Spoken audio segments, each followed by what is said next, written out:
walang humpay, samantalang hinihintay si Jesus na kong mahal.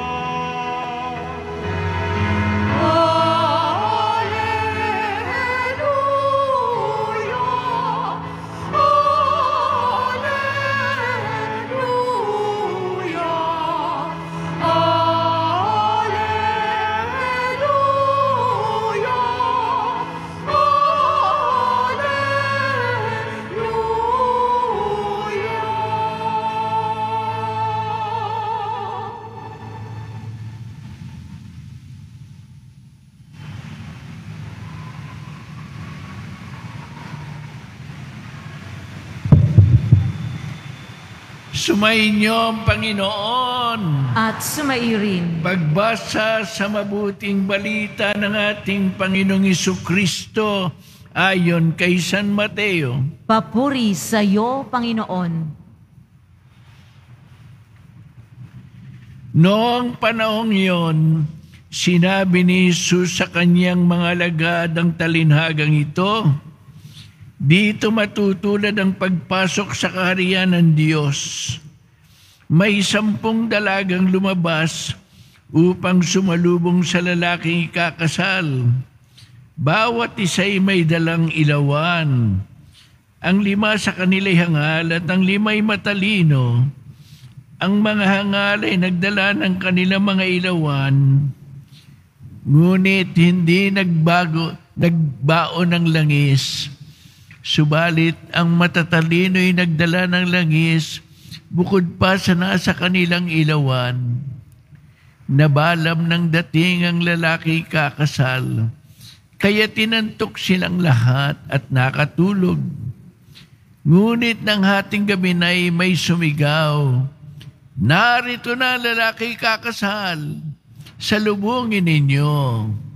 Agad nagbangon ang 10 dalaga at inayos ang kanilang ilawan.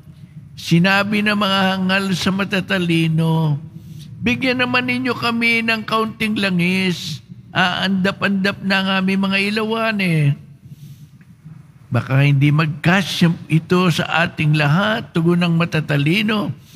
Mabuti pa'y pumunta muna kayo sa nagtitinda at bumili ng para sa inyo. Kaya't lumakad ang 5 hangal na dalaga. Samantalang bumibili sila, dumating ang lalaki kakasal. Ang 5 nakahanda ay kasama niyang pumasok sa kasalan at ipininid ang pinto. Pagkatapos dumating naman ang 5 hangal na dalaga, Panginoon, papasukin po ninyo kami, sigaw nila.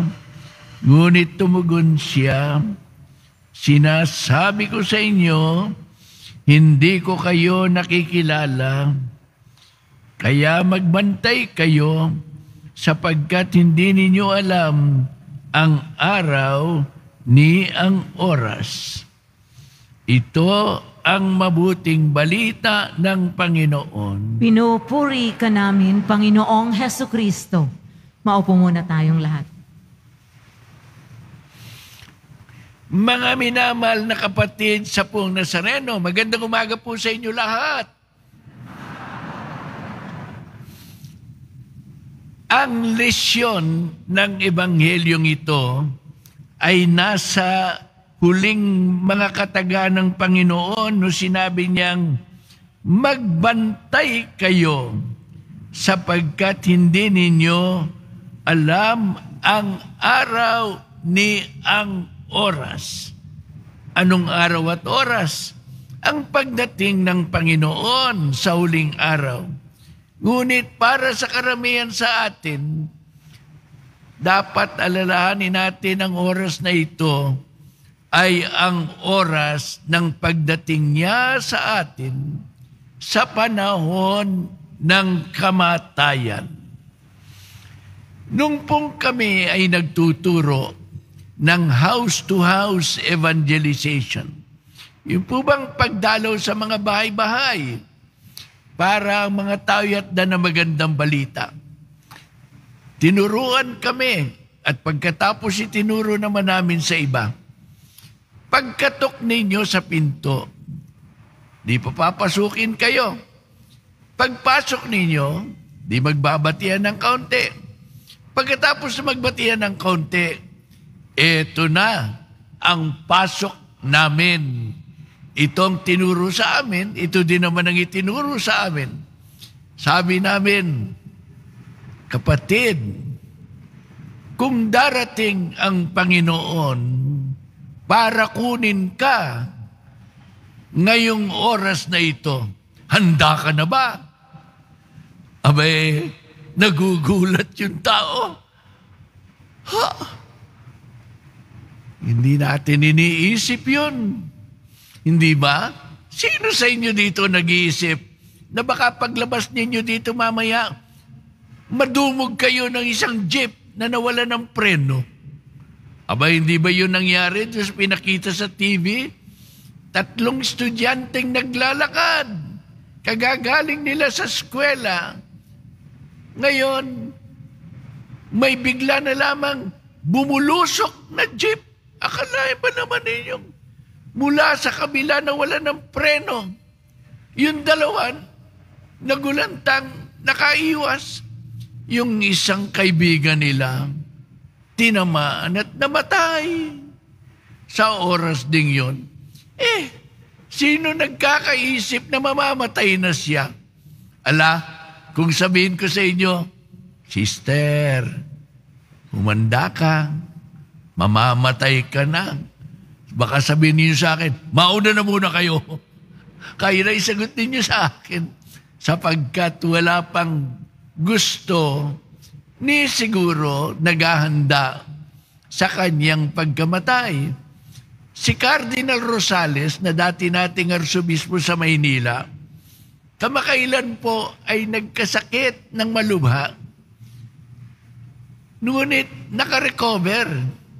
At nung dalawin siya nung isa naming kaibigang pare, sabi daw niya, disappointed naman ako, nabigo naman ako, nagulat yung aking kaibigang pare sapagkat ang akala niya, ako'y disappointed at hindi mo agad ako dinalaw. Hindi. Sabi niya, disappointed ako sapagkat hindi pa ako kinuha ng Panginoon. Iyon, naghahanda. Talaga naghahanda na. Kahit anong oras. Yung isa namang profesor kong pare, namatay, 94 anyos. Ang dasal niya gabi-gabi ay ito, maniwala man kayo't hindi, Panginoon, kunin mo na ako sa gabing ito, sa aking pagtulog. Di yung mga yon, handa. Kanya hindi natatakot. Kayo, nakahanda ba kayo? Kung ikaw ay mayroong asawa, meron ka pang ikalawang bahay na tinutuluyan, nakahanda ka bang masagasaan ng jeep o mabaril? Kung ikaw ay mapanira sa kapwa-tao mo at hindi mo pa inaayos yung siniraan mo, nakahanda ka na ba? Baka may mangyari sa iyo. Kung ikaw ay nangungurakot o nangihingi na lagay, nakahanda ka na ba na kunin ka ng Panginoon?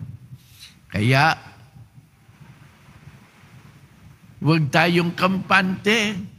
Maaring sa anumang oras, kunin tayo ng Panginoon. Sabi nga niya, hindi ninyo nalalaman ang araw ni ang oras. Kanya sabihin natin sa Panginoon araw-araw, Panginoon, maawa ka po sa akin. Panginoon, ihanda mo ako sa pagdating mo. Panginoon, wag mo kong itulad sa mga bobong dalaga na hindi nagdala ng karagdagang langis. Baka sakaling mabalam ang pagdating mo. Panginoon, maawa ka sa akin. Sapagkat ang pong Nazareno, dumarating po, hindi para kayo ay ikondena, kundi para tayo ay kunin sa kanyang sarili. Yun ang gusto niya, ngunit maaaring tayo ang hindi naghahanda at tayo ang umaayaw. Kanya sa anumang oras, sabihin ninyo, Panginoon, maawa ka sa akin. Ihanda mo ako. Gusto kitang makasama, magpasawalang hanggan. Amen.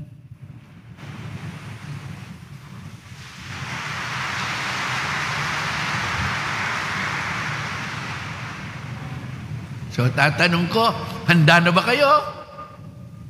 Wala sumasagot, handa na ba kayo? Ayan. Hindi natin alam, ano man ang araw o ang oras, pagdating ng Panginoon, huwag sana tayong matatakot. Amen? Amen.